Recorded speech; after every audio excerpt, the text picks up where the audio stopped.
Dieu nous parle.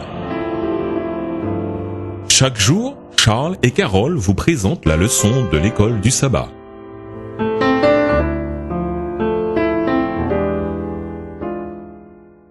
Bonjour chers auditeurs. Bonjour à tous. Aujourd'hui, dimanche 1er décembre 2013, l'attaque de la petite corne. Lisons Daniel 8 en portant plus particulièrement notre attention sur Daniel 8, les versets 9 à 14 et les versets 23 à 25. Quel est l'objet de l'attaque de la puissance de la petite corne? Daniel 8, les versets 9 à 14. De l'une d'elles sortait une petite corne qui s'agrandit beaucoup vers le midi, vers l'Orient et vers le plus beau des pays. Elle s'éleva jusqu'à l'armée des cieux. Elle fit tomber à terre une partie de cette armée et des étoiles, et elle les foula. Elle s'éleva jusqu'au chef de l'armée, lui enleva le sacrifice perpétuel et renversa le lieu de son sanctuaire. L'armée fut livrée avec le sacrifice perpétuel. À cause du péché, la corne jeta la vérité par terre et réussit dans ses entreprises. J'entendis parler un saint, et un autre saint dit à celui qui parlait: « Pendant combien de temps s'accomplira la vision sur le sacrifice perpétuel et sur le péché dévastateur? Jusqu'à quand le sanctuaire et l'armée seront-ils foulés? » Et il me dit: 2300 soirs et matins, puis le sanctuaire sera purifié. Daniel 8, versets 23 à 25.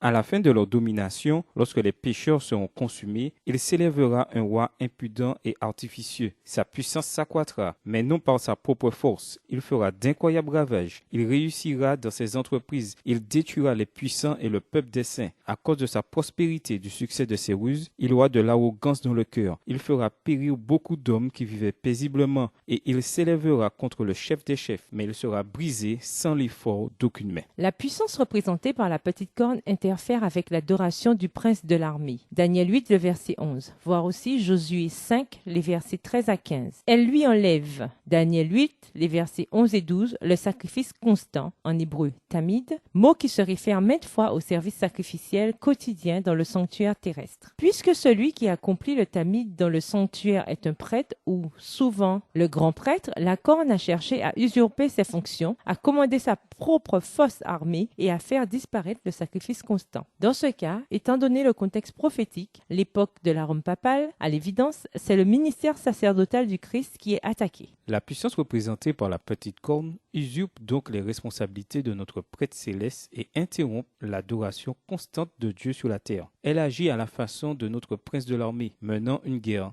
religieuse contre le prince du ciel, son sanctuaire et son peuple. Elle devient l'instrument terrestre de Satan. Il est dit d'elle qu'elle est puissante, mais pas par sa propre force. Daniel 8, verset 24. Et ses activités reflètent un combat cosmique ayant lieu sur deux plans, terrestre et céleste. La petite corne vient immédiatement après le bélier, la Médie et la Perse, et le bouc, la Grèce. C'est pourquoi elle est identifiée historiquement comme étant Rome, dont l'empire a suivi celui de la Médie et de la Perse. Daniel 8, le verset 20, et de la Grèce, Daniel 8, le verset 21. Si la petite corne a commencé par symboliser la Rome impériale, l'accent est avant tout mis sur la Rome papale, point principal de la vision. Comme nous l'avons vu, le sacrifice constant ou tamid se réfère à la médiation continuelle du Christ dans le sanctuaire céleste. Hébreux 7, verset 25, Hébreux 8, les versets 1 et 2. La suppression du sacrifice constant par la puissance de la corne représente l'introduction d'innovations papales comme la médiation des prêtres, le sacrifice de la messe, la confession et le culte de Marie, grâce auquel elle a, avec succès, fait disparaître la connaissance du ministère continuel du Christ dans le sanctuaire céleste et la confiance en celui-ci. Personne n'est immunisé contre le danger de se prendre pour Dieu lui-même. Peut-être est-ce votre cas, même de façon très subtile? Et nous vous laissons avec cette question de réflexion. De quelle façon participez-vous à l'œuvre finale de restauration de Dieu? Au revoir, chers auditeurs, et à demain si Dieu veut. Au revoir.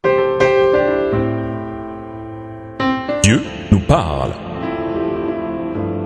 C'était Dieu nous parle, présenté par Charles et Carole.